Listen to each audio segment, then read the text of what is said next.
नमस्कार दोस्तों, सुनिधि भक्ति चैनल में आप सभी का स्वागत है। मेरे पिछले ऋषि पंचमी की कहानी के वीडियो में मैंने 3 कहानियाँ ही सुनाई थी। उसमें से एक कहानी जो सबसे महत्वपूर्ण है, ऐसा माना जाता है कि ऋषि पंचमी के दिन हल में जोता हुआ नहीं खाया जाता। वह क्यों नहीं खाया जाता, उसके पीछे का क्या कारण है, उसकी कहानी मैं आपको इस वीडियो में सुनाने वाली हूँ। एक जाट और एक जाटनी थे, उनके एक पुत्री थी। जाट को ऐसा था कि मेरी पुत्री एक ही है, इसलिए मैं इसे शादी करके उसके ससुराल नहीं भेजूंगा। तो उसने जब अपनी पुत्री का विवाह किया तो वह पुत्री का विवाह करके घर में घर जवाई ले आया। घर जवाई लाने के बाद जाट और उसका जवाई दोनों खेत में काम करने जाते थे, लेकिन जाटनी को दोनों के बीच में पक्षपात था, इसीलिए वह जो अपना जाट जो था अपना पति, उसके लिए तो अच्छा भोजन बनाती थी, लेकिन जवाई के लिए वह घास फूस का भोजन बनाती थी और स्वयं भोजन देने जाती थी ताकि किसी तरह की भूल ना हो। धीरे धीरे समय बीतता गया। उसका जवाई धीरे धीरे घास फूस का भोजन खा के कमज़ोर होता चला गया। उसकी पत्नी ने उससे पूछा कि क्या बात है, आप इतने कमज़ोर कैसे होते जा रहे हैं। तब उसके पति ने उससे बताया कि तुम्हारी माता जो भोजन बेचती है वह घास फूस से बना होता है और स्वादिष्ट भी नहीं होता है, इसलिए मैं भूखा रहता हूँ।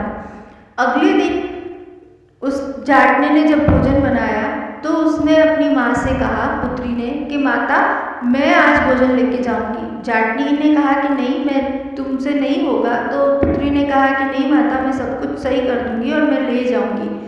तो माता ने जाटनी ने जब पुत्री को भोजन बना के दिया तो उसने जो पिता वाला खाना था वह अपने पति को खिला दिया और अपने पति वाला भोजन उसके पिता को दे दिया। जब जवाई ने बहुत दिनों बाद अच्छा और स्वादिष्ट भोजन खाया तो उसे खेत की मुंडेर पर ही नींद आ गई और जाट ने जब वह घास फूस वाला भोजन देखा तो उसे गुस्सा आ गया और उसने गुस्से में अपने ही जवाई को खेत की मुंडेर पर हल में जोत दिया और उसके टुकड़े टुकड़े करके पूरे खेत में बिखेर दिए। और वह अपने घर आकर के अपनी पत्नी से लड़ने लगा कि ऐसा भोजन क्यों भेजा। तब उसने कहा कि मैंने नहीं, आपकी पुत्री ने ऐसी भूल करी है। और जाट स्वादिष्ट भोजन खाकर घर पे सो गया। जब शाम हुई और उसका पति उसके घर पे नहीं आया तब उसने अपने पिता से पूछा कि पिताजी, आज आपके जवाई घर पे क्यों नहीं आए। तब उसके पिता ने कहा कि आ जाएगा, लेकिन जब बहुत देर हो गई और वह घर नहीं आया तब पुत्री ने जब खेत पर जाकर देखा तो उसके पति की एक एक हड्डी, एक एक सील खेत में बिखरी हुई थी। उसने सब कुछ इकट्ठा करके पूरा अंग अंग और हड्डी हड्डी इकट्ठी करके खेत पर ही कुटिया बनाकर वहाँ रहने लगी। जब सबने बोला कि यह लाश है और इसे जला दो तो उसने मना कर दिया कि नहीं, मैं इसे नहीं जलाने दूंगी। वह उसकी पूरी सेवा चाकरी करने लगी, एक भी कीड़ा उसके शरीर पर लगने नहीं देती थी और पूरी साफ सफाई रखती थी, पूजा पाठ करती थी और ऋषियों का ध्यान करती थी। ऐसा करते करते 12 महीने निकले और ऋषि पंचमी का दिन आया।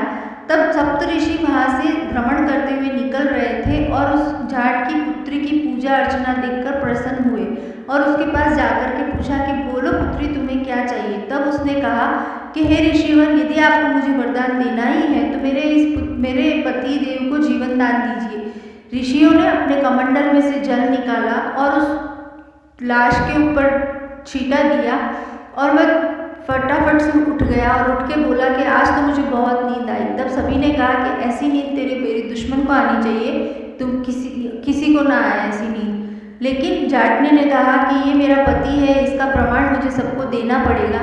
तब ऋषि ने उसे एक लोटा दिया और उसमें जल दिया। बोला कि जब अगर तुझसे तेरी पतिव्रता और सत्यत्व का प्रमाण मांगे तो इस लोटे में से जल का सीधा छींटा लगाएगी तो ये जीवित हो जाएगा और उल्टा छींटा लगाएगी तो ये पहले के समान व्रत हो जाएगा।